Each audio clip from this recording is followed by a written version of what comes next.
Hello everybody and welcome back to another video. It's your boy Skinner, and before we get into the video, I just want to say how happy I am to be back. I know I haven't created content in about 8 months or so, but I feel like I finally have the time now to bring you the latest Lorcana content, and I appreciate all the people asking about when I'd be back to be making videos. So thank you everybody for that.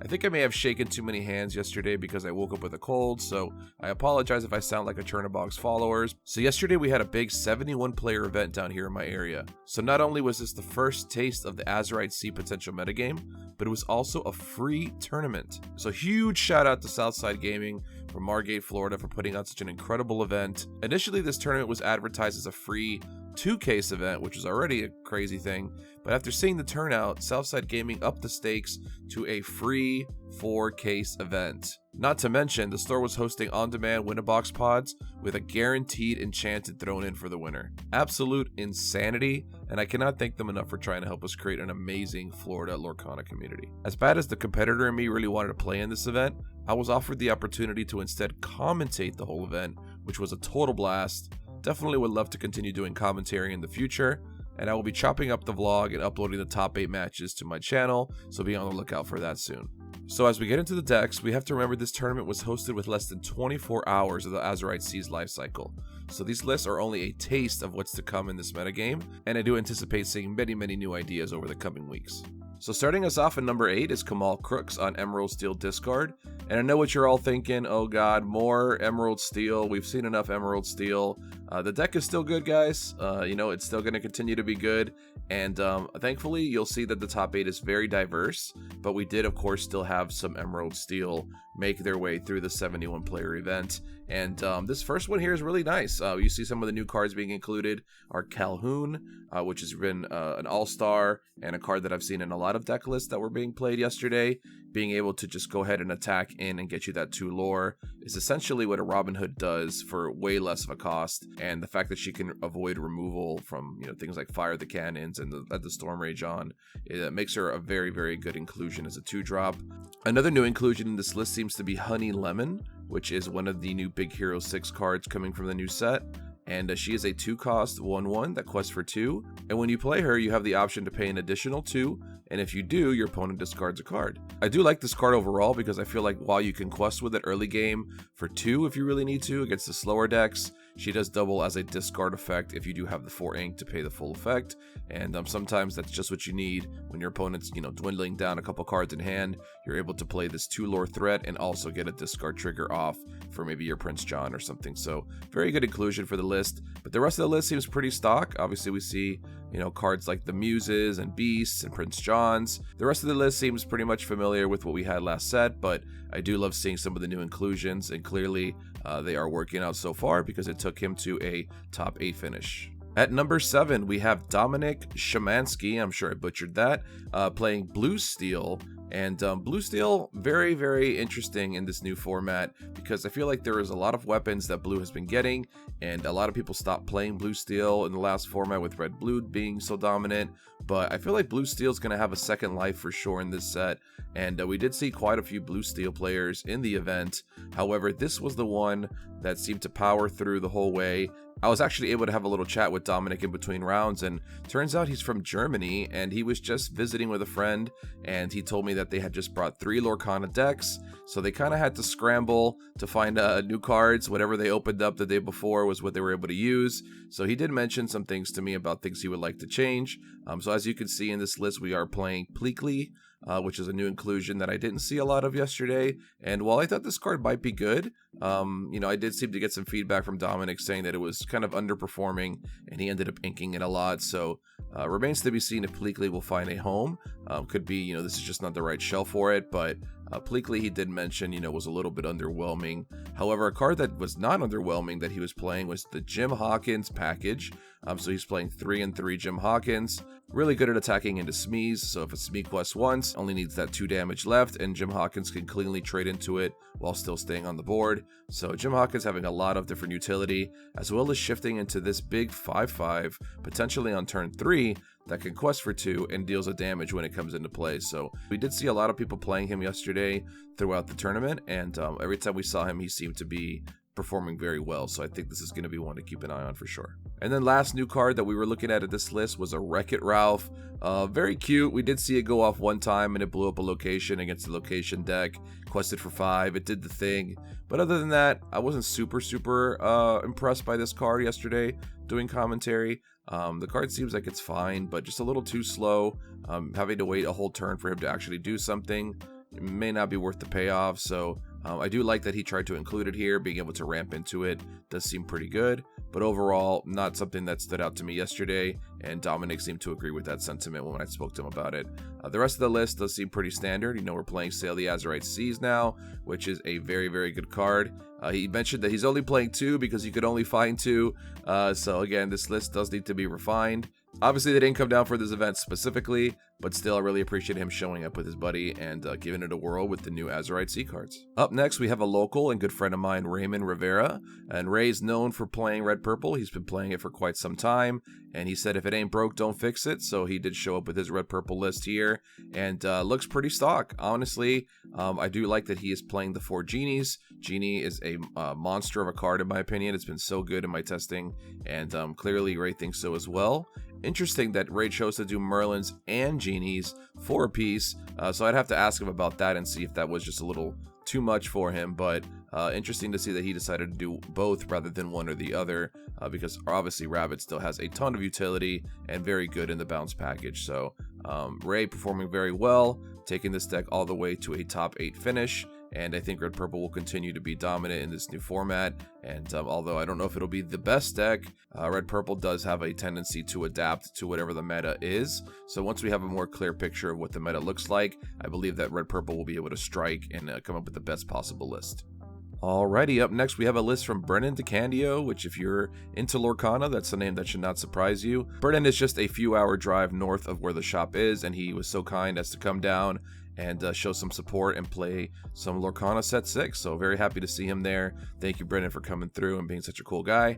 And we do have his Amber Steel list here, which, no surprise, is a spicy one.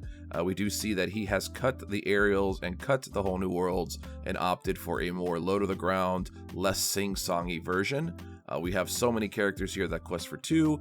We have 4 copies of the new Lilo card, which we did see do quite a bit of work yesterday during his stream, and in my opinion, ran very well. And then he has the new Plutos, which having a 5/5 bodyguard in play until it's damaged is absolutely huge for 4 ink. And Pluto was another card that we saw every Steel deck playing, so that's a card that I think is going to be worth picking up your foil playsets of. And then we had just the other regular cards like Lawrence and Smees and Piglets, and just, like I said, low to the ground options, being able to just quest as fast as possible and just try to stick to the board as much as we can. And then we get to the spice. I know players like Wonderland have been testing 7 Dwarfs Mine in a purple steel shell, but Brennan going ahead and throwing it into an amber steel shell, which I think works just as well. And, being able to use Happy or Doc to put yourself in the mine and shoot down Diablos, very strong. And just in general, being able to put any of your characters in there just to do 1 damage, sometimes incredibly relevant. So overall, great performance from Brennan and a really cool concept that I'm sure will continue to evolve as the set gets deeper and deeper. Entering into our top 4, we have another bird list, and this is from Colby Garish. And looking at Colby's list here, we can see that he is playing pretty much the traditional package here, the only new card inclusion being Go-Go Tamago. I'd be interested to ask and see how much of a difference he felt like it made.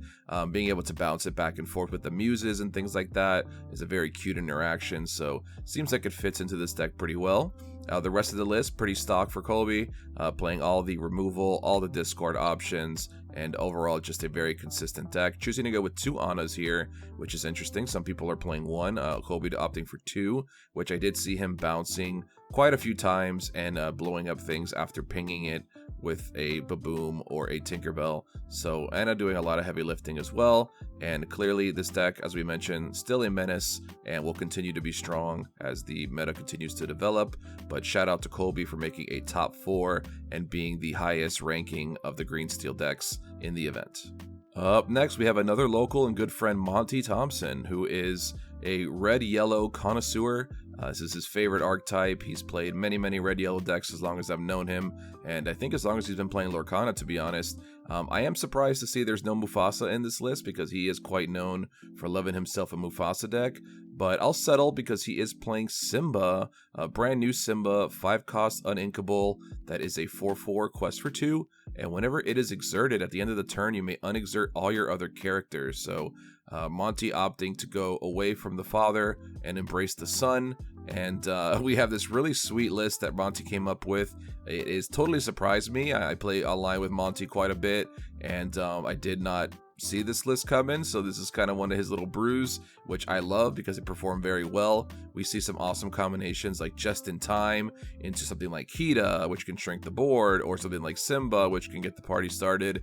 So a lot of cool options here. He's even playing these small Simbas, which can quest for 3, making it very aggro, but can also shift into Big Simba, which is a really cool inclusion. So we have a lot of different shift packages with both the Bodyguard Simba and the Aggressive Simba. So overall, just like a really low to the ground, fast deck. I love the inclusion of Vanellope von Schweetz. I think she's a great answer to Diablo right now, and overall just a great 2 lore quester that stays evasive until your next turn. So overall, really cool list. I love to see that aggro has so many different ways to be built now. It used to just feel like you had to play specific colors to play it, and now there's just so many ways to hit the ground running. And shout out to Monty for bringing a really original deck list and overperforming with it for sure. Getting into our finals, we have Ruby Sapphire by Hector Harris, a very good friend and local of the community, and also qualified for Continentals. So we had Brennan Deio and Hector Harris both in the top 8 of this event, both qualified. A really interesting list here, playing a lot of one-ofs, just as singletons, kind of things you can dig for, things like Madame Medusa, or the Let It Go, or the Lucky Dime. So opting to maybe just go with more of a singleton version and just using cards like Visions of the Future to dig in for it. If you watch any of the matches on the streams that I'll be posting, you'll notice that a lot of times Hector was able to use Vision of the Future to just dig in and find that one single toolbox card that he needed for that opportunity, and it worked out very well for him. We even see a singleton copy of Queen of Hearts, which is very interesting. A lot of players moved away from Queen of Hearts, but Hector's still catching some opponents off guard on turn 2 when he's able to use the Queen of Hearts to trade into something unsuspectingly. And then as far as new cards, we obviously have Sail the Azurite Sea, which, I feel like we're going to be seeing 4 of that in every blue deck for a very long time. And then we also have an inclusion of the new Maui Half Shark, which is a very powerful card, a 7/5 evasive, and he has the ability, whenever this character challenges another character, you may return an action card from your discard to your hand, and then when you play an action card, you gain a lore. Overall, Maui looked to be overperforming, and I think Hector would agree that it's a great card. And the rest of the list looking pretty stock. Red-blue, still another monster in this metagame, and I believe is only going to get stronger now that it has more consistency with cards like Sail the Azurite Sea.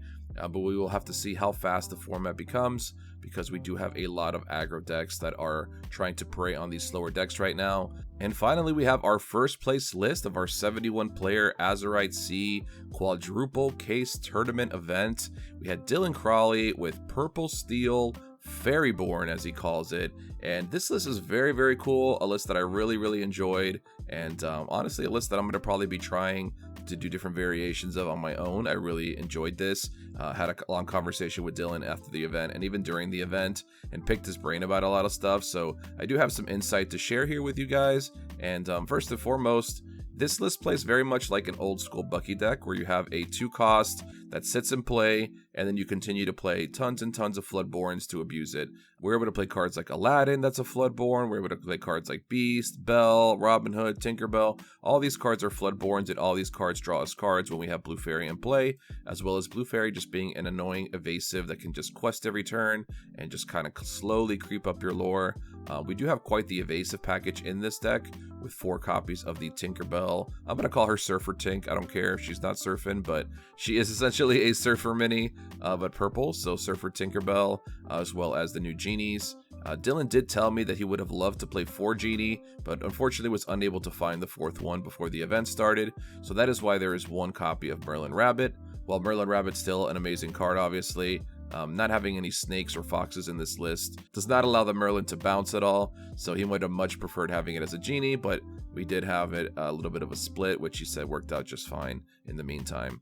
We also had an inclusion of a brand new giant Tinkerbell. She is a 5/6 with shift, quest for 2, she has evasive, and she gives all your other fairies +1 lore. I did have a conversation with Dylan about this card, and he said, in retrospect, he likely would cut it. He said that it was occasionally a bomb that he was able to play, but overall there's just not enough fairy synergy in the deck right now, and very rarely did he want to shift into this one rather than the steel one. So in the meantime, probably some flex spot that you can find a new card for, but still worked out for Dylan as he brought this really cool creative list, and I look forward to experimenting with it myself and seeing what the future holds for Purple Steel. Alright guys, and that wraps up our recap of the event. Thank you guys so much for hanging out with me today. I do plan on posting more content regularly, so if you're not already subscribed, do me the favor and hit that subscribe button. It would mean the world to me. I do really want to start getting back into doing this, so with your support, I would really appreciate it, and I would love to bring you guys more content in the future. What has been your favorite combination so far in the Azurite Sea? Did you play in any events this weekend? What are your thoughts? Let me know down in the comments below. I would love to hear about all the crazy brews you guys are coming up with out there. And I do look forward to seeing more deck lists, more events, more recaps in our very near future. And until then, I'll see you guys in the next video. Peace.